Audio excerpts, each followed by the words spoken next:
If you want to set yourself up for success in Eternal Return, you should 100% optimize your settings. What's poppin' everyone, it's your boy Levi, and here are the best settings to optimize your Eternal Return experience. Stick around to the end of the video too, and I'll show you the secret tip when customizing your settings that I haven't seen anyone else talk about. Let's start off with the video settings.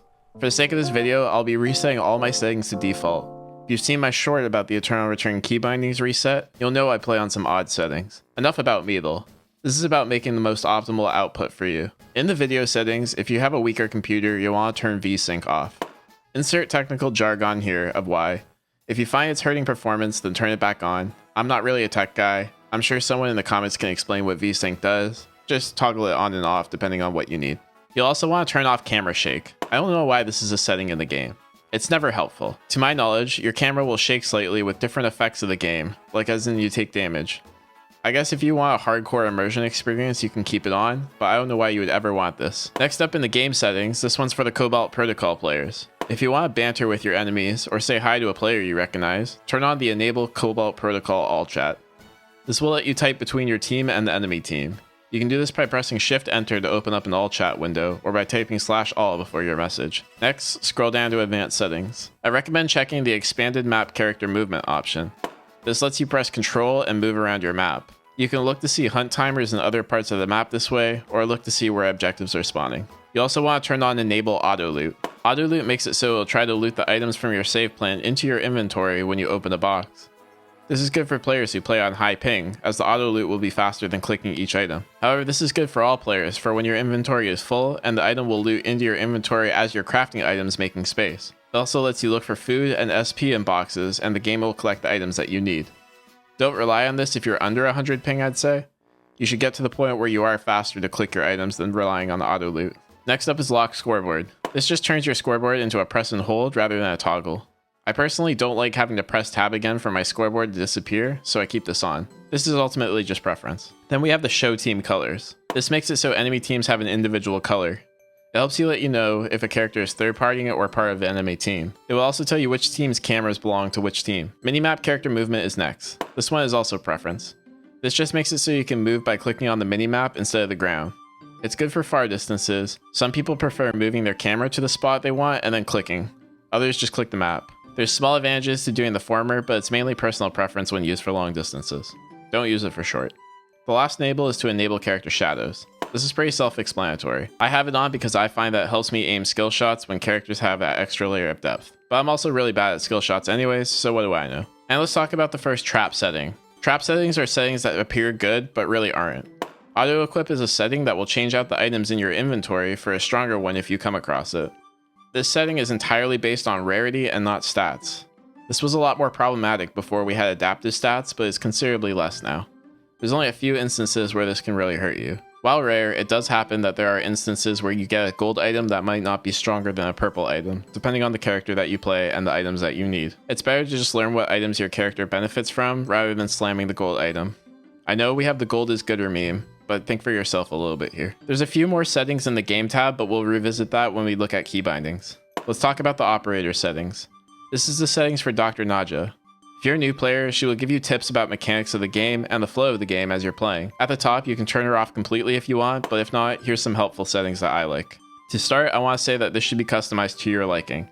The settings I keep on here are Special Materials Spawn, the Last Two Teams setting, and the Boss Monsters setting. Special Materials spawning will notify you when the Tree of Life or Meteorite are spawning. I think everyone has a pretty good idea for getting day 2 objectives on time, but I like this setting for the day 3 ones. The last 2 team settings will give you an alert when there's only 2 teams left. This is something you need to pay attention to because if there's only ever 2 teams left before safe zones hit in a final zone, they won't actually appear and you'll go straight to final square. You can gain positional advantage if one team tries to wait where a safe zone would spawn versus going straight to the final square. Boss monsters are just a personal choice. I like it when it tells me when Omega and Wick are coming soon, specifically. This is just preference though. Next up, just really quickly for those that aren't aware, whenever you get a coupon code and want to redeem it, you can do so here in the support tab.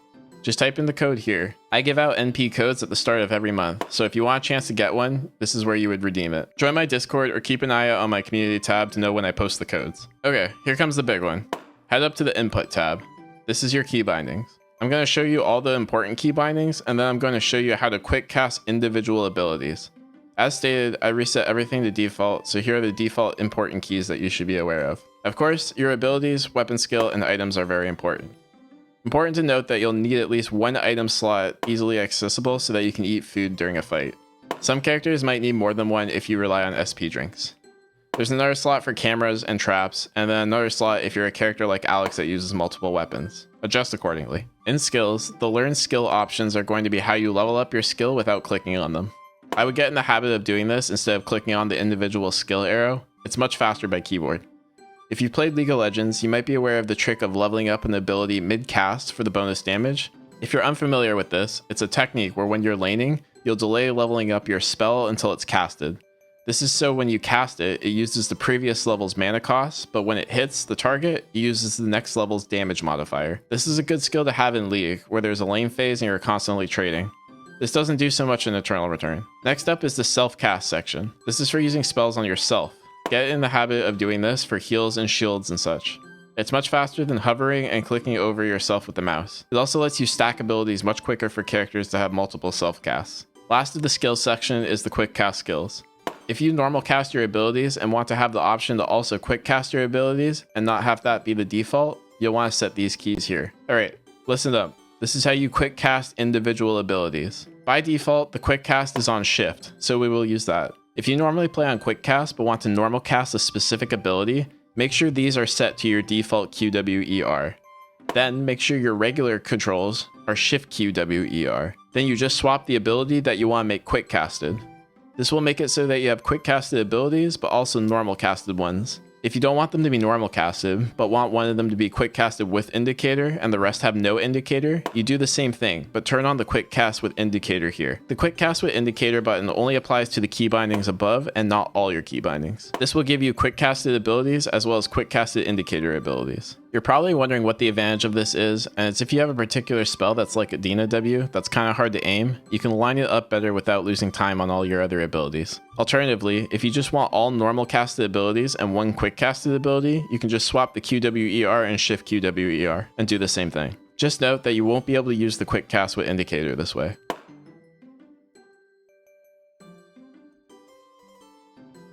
Of course, this would be ideal if the character's specific key bindings work properly in the top right. However, these have been bugged pretty much since they've been implemented into Eternal Return and don't work. Hopefully one day this works so you can take advantage of this better, but just know that even if you set it to character specific, it will still apply to all characters. If that tip helped you out, consider leaving a like and subscribing. I appreciate it tons. Now let's go through the interface. In here you'll want to make sure you have your crafting menu bound. This is how you'll see item recipes and be able to add or remove items from your save plan. Next is the map. You'll want to open this at the start of every new day cycle so that you can see where people are on the map when radar scan hits. The open late game's item list. This is the fastest way to see your transition items once you have your base build. Once you complete your items, you can import your transitions into your save plan with the arrow. Camera to teammates. This is so you can see where your teammates are on the map. You can't just click their portraits, but as with the theme of the previous section, you want to get in the habit of using the key bindings instead of using your mouse when you can. In the Actions tab, you'll want a button for attack move mostly if you play right clickers, but really anyone can use this. This makes it so when you click, you don't have to right click on the target, and you can right click next to the target and still go for a basic attack rather than walking forward to your death. It's really good for kiting and micro clicks. Make sure you go back into the game settings and make sure your attack move to cursor location is checked. This makes it so you'll attack the closest thing to your mouse cursor rather than the closest thing to your character. It'll be harder to hit backline over frontline if you don't have this checked. Back to the Actions tab. Next is the Stop All Movement key. This will cancel any command whether it's moving or attacking.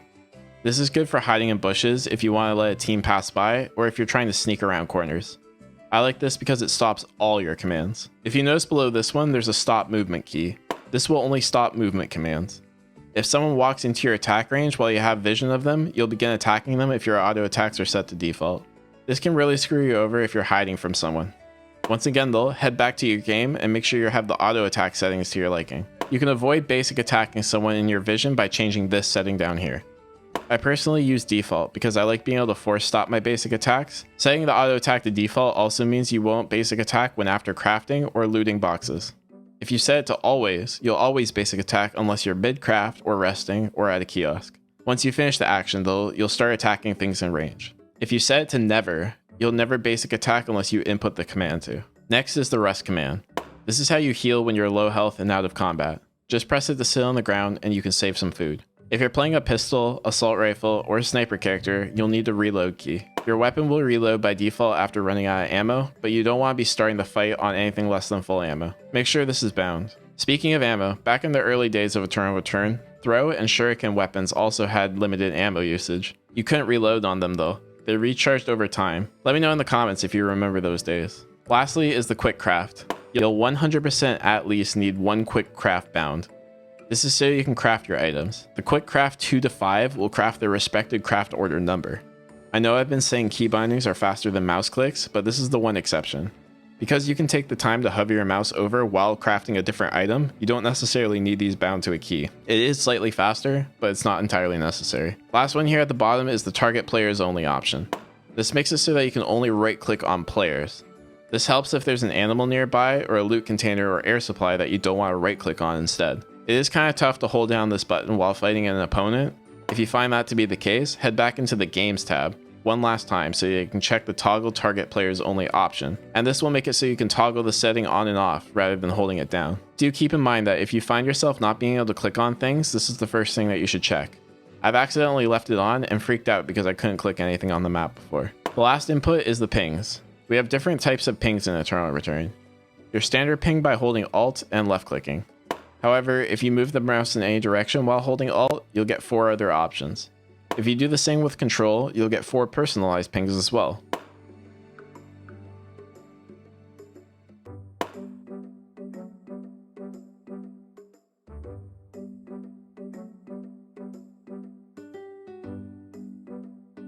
Head on down to the sound settings, and this is going to differ. If all you care about is performance and playing to your peak potential, turn off background music, ambient sounds, and character voices. These are all cosmetic sounds and just help you experience with the game. The only sounds you need are sound effects and announcer voice. As a content creator, I find this makes the videos and live streams pretty barren, so I leave all the sounds on. If you're finding that in the briefing room the game is way too loud, you can also turn it down here. And finally, the last thing we will look at is voice chat. I believe by default this is turned off, but if you want to turn it on, it's the 2 options at the top here. You can choose push to talk or voice activity. At the time of recording this, push to talk is incredibly buggy, so it either use voice activity or a third-party program. There's a lot of settings that are somewhat mandatory to learning Eternal Return. Now that you set yourself up well, you need to know what character you want to play. Click or tap the screen now to be taken to a video where I talk about who you should main in Eternal Return based on your playstyle.